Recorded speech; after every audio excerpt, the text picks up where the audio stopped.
আল্লাহ রাব্বুল সূরা বাকারা ইরশাদ করেছেন যে আয়াতগুলিতে রোজা রমজানের কথা রয়েছে। তোমাদের মধ্যে যেই কেউ এই রমজান মাস পেয়ে যাবে, ফামান শাহিদা মিনকুমুশ শাহরা, এই শাহরা রমাদান, রমজান মাসে যেই কেউ উপস্থিত হয়ে যাবে, বেঁচে আছেন, রমজানের আগে মরে যাননি, হ্যাঁ, রমজান মাসে আপনি মকিম অবস্থায় বাড়িতে আছেন, মুসাফির না যে আপনার জন্য ছাড়াছন্ন মাসে কাজা করার, রমজান মাসে আপনি সুস্থ আছেন, অসুস্থ, এমন অসুস্থ না যে রোজা রাখতে একবার অক্ষম, আল্লাহ বলছে ফালিয়াসুমহু, তাহলে অবশ্যই যেন সে রোজা রাখে, সে অবশ্যই যেন রোজা রাখে। এই আয়াত দিয়ে আল্লাহ রাব্বুল আলামিন রমজান মাসে রোজাকে ফরজ করেছেন। আর তার আগে আয়াতের শুরুতে রমজান সম্পর্কে আল্লাহ বলছে শাহরু রমাদান আল্লাযী উনজিলা ফীহিল কুরআন, রমজান মাস এমন একটি মহত্বপূর্ণ মাস, এমন একটি গুরুত্বপূর্ণ মাস, এমন একটি ফজিলতের মাস, যেই মাসে কোরআনে কারীম নাজিল করেছেন আল্লাহ রাব্বুল, যেই কোরআন দিয়ে আমার মতো আপনাদের মতো অসংখ্য মানুষকে এই 1400 বছরের ইতিহাসে আর কিয়ামত পর্যন্ত বহু মানুষকে জাহান্নাম থেকে জান্নাতের রাস্তায় নিয়ে এসেছেন এই কোরআন দিয়ে। এই কোরআন মানার কারণে আবু বকর, ওমর, উসমান, আলী, হ্যাঁ, তারা জান্নাতের সার্টিফিকেট পেয়েছেন, সাহাবায়ে কেরাম জান্নাতের সার্টিফিকেট পেয়েছেন। এই কোরআন দিয়ে আল্লাহ রাব্বুল আলামিন নবী সাল্লাল্লাহু আলাইহি সাল্লামকে সঠিক দিক নির্দেশনা দিয়েছেন যে কিভাবে আল্লাহর ইবাদত করতে হবে। ঘৃণা তো রয়েছে বাপদাদা ধর্মের উপর, মূর্তি পূজার উপর নবী সাল্লাল্লাহু আলাইহি সাল্লামের প্রাকৃতিকভাবে, কিন্তু তিনি দিশেহারা যে কেমন করে তাহলে আল্লাহকে পাবো। এরা মূর্তি পূজা করে ওপরওয়ালাকে পাওয়ার চেষ্টা করছে, আমি আল্লাহকে কি করে পাবো? আল্লাহ বলছেন যে ওয়াজাদাকা দাল্লান ফাহাদা, তুমি দিশেহারা ছিলে, কোন দিকে যাব? এদের ধর্ম তো চলবে না। মানুষ নিজের হাতে মূর্তি তৈরি করবে, মানুষ নিজের হাতে মরা মানুষকে নিয়ে গিয়ে কাঁধে করে নিয়ে গিয়ে দাফন করবে, আর তারপরে মাজার পূজা করবে। এটা তো ধর্ম হইতে পারে না, এটা তো আর কোনো ধর্ম হইতে পারে না। তাহলে আমি কোন ধর্ম অবলম্বন করলে, কোন আদর্শ, কোন জীবন আদর্শ গ্রহণ করলে আল্লাহ তোমাকে আমি পাবো? এই অবস্থায় যখন ছিলেন আল্লাহ কোরআনে কারীম নাযিল করলেন রাসূলুল্লাহ সাল্লাল্লাহু আলাইহি ওয়াসাল্লামের উপর, ফাহাদা, এবং সঠিক দিক নির্দেশনা দিলেন, জান্নাতের রাস্তা দেখালেন যে এই পথে জান্নাত আছে, অন্য পথে জান্নাত নেই। আল্লাহ রাব্বুল আলামিন যেন আমাদেরকে জান্নাতের পথে চলার তৌফিক দান করেন। রমজান মাসে আল্লাহ রাব্বুল মানব জাতির ওপর দয়াবান হয়েছেন, সুতরাং কোরআনে কারীম নাযিল করে অসংখ্য মানুষকে জাহান্নাম থেকে মুক্তি দিয়েছেন। এই রমজান মাসের এই ফজিলতের কারণেই রমজান মাসে আল্লাহ রোজা সিয়াম ফরজ করেছেন।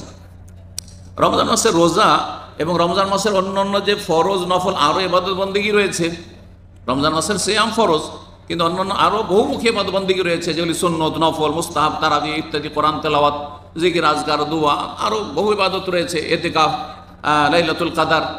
তো এই সমস্ত ইবাদত বন্দেগী ফরজ হোক আর সুন্নত নফল হোক, এগুলি করার জন্য কিভাবে আপনি নিজেকে বেশি উৎসাহিত করবেন, বেশি উদ্গ্রীব করবেন, আগ্রহী করবেন।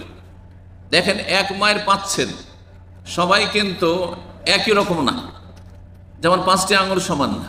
যতই চেষ্টা করুক বাপ মা, একই রকমের চেষ্টা করেছে 5টা ছেলেকে ওইভাবে মানুষ করার, কিন্তু 5টি ছেলে মেয়ে একরকম হবে না। ওই রকমই আপনারা 5 জন যে কোনো জায়গায় আছেন, বা এখানে বেশ কিছু লোকেরা আছেন, এখানে কয়েকশো লোক আছেন, আপনারা একই রকম হবেন না। কিন্তু আপনাকে এই ময়দানে কম্পিটিশন করে যারা আপনার থেকে এগিয়ে আছে তাদেরকে পিছনে ফেলে এগিয়ে যাওয়ার চেষ্টা করতে হবে। আর আপনি যদি পিছিয়ে থাকেন তো আগে হওয়ার চেষ্টা করতে হবে, এর পিছনে তা থাকলে হবে না। কখন মানুষ দৌড় দেয়? যখন কিছু আশা থাকে যে কিছু পাবো, এমনিতে মানুষ ঝাঁপ দেয় না। যদি আপনি জানতেন যে সৌদি আরবে ওই রকমই অবস্থা যেমন বাংলাদেশে অবস্থা, বাংলাদেশে যেমন ইনকাম সোর্স আমি দেখতে পাচ্ছি না, তেমন সৌদি আরবের নাই, তো কখনো আসতেন না সৌদি আরব, প্রবাসে আসতেন না। বাংলাদেশ চাইতে, আপনি জন্মভূমি চাইতে এখানে একটু ভালো মনে করেই এইদিকে আপনি দৌড় দিয়েছেন, টাকা পয়সা খরচ করেছেন, আর অনেক কষ্ট করে এখানে পৌঁছেছেন। ঠিক ওই রকমই রমজান মাস যখন এসেছে, আমরা সবাই কিন্তু দৌড় দিচ্ছি যারা মুমিন মুসলিম, যদি পরকাল সম্পর্কে সামান্যতম চিন্তা থাকে। যারা পরকাল সম্পর্কে একেবারে গাফেল উদাসীন, তারা জন্মসূত্রে মুসলিম হইলে ওরা কোনো কাজের মুসলিম না, ওই সব ইসলাম দিয়ে কোনো কাজও হবে না। যাদের সারাদিনে পেটের চিন্তা, খাবারের চিন্তা, টাকা পয়সার চিন্তা, সুখ শান্তির চিন্তা, দুনিয়ার চিন্তা, বিবাহ শাদীর চিন্তা, ছেলে মেয়ের চিন্তা, বাপ মায়ের চিন্তা, দুনিয়াদারির চিন্তা, ভবিষ্যৎকে উজ্জ্বল করার চিন্তা, কিন্তু জাহান্নাম থেকে বাঁচার কোনো চিন্তা নেই। জান্নাত লাভের কোনো চিন্তা নেই যে যাচ্ছি কোথায়, আর কখন আবার মরণ চলে আসবে, কি করলাম, আমি মরলে কি হবে, মরার পরে কিছুই চিন্তা করে এটা তার কোর্সেই নাই, সেই ব্যক্তি কোশ্চিন কালেও মুসলিম না, যতই তার 14 গোষ্ঠী একবারে আলেম আর হাফেজ আর অলিউল্লাহ হোক না কেন। এইরকম জন্মসূত্রে ইসলাম কোনো কাজে আসবে না। ভালো করে শুনেন, তাহলে আপনাকে আখেরাত সম্পর্কে চিন্তাশীল হইতে হবে যে আমার দুনিয়া 50-60 বছর, এর জন্য কত চিন্তা করছি, তাহলে চিরকাল যেখানে থাকতে হবে আখেরাতে তার জন্য কতটা কি করছি আমি। এই চিন্তা যার যত বেশি থাকবে সে তত বেশি অগ্রণী ভূমিকা পালন করবে আমলের ময়দানে, ইমানের ময়দানে। এই জন্য রমজান মাসের এই প্রতিটি মুহূর্তকে ভালো কাজে লাগাবার জন্য আপনার মধ্যে যে আপনি স্পিরিট বাড়াবেন, আপনার মধ্যে যে শক্তি এনার্জি বাড়াবেন, সবচাইতে গুরুত্বপূর্ণ যে বিষয়টি সেটা হচ্ছে এখলাস। এখলাস মানে হচ্ছে নিষ্ঠা, আল্লাহর জন্য আমি সব কাজ করছি।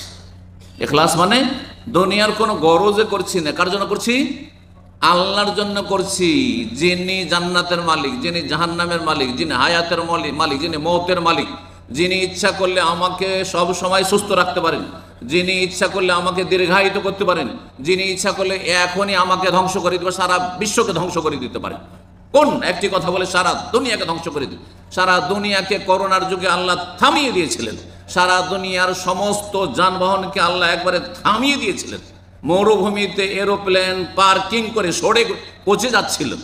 আল্লাহ সেই শক্তির নাম, যেই শক্তি দেখিয়ে দিয়েছে। জি, আল্লাহ সব কিছুই করতে পারেন। ফাআলুল লিমা ইউরিদ ইয়াফআলুল্লাহু মা ইয়াশা। আল্লাহ যা চান তাই করতে তিনি সক্ষম, কিন্তু আমরা হচ্ছি অক্ষম। সুতরাং আল্লাহর জন্য আপনি সব কাজ করবেন। রোজা রাখবেন কার জন্য? আল্লাহর সন্তুষ্টির জন্য, যে আল্লাহর কাছে বিশাল আকারের পুরস্কার পাবো, যেই পুরস্কার, যেই নেকি কোনো ফেরেশতা লিখবে না, স্বয়ং আল্লাহ দেবেন।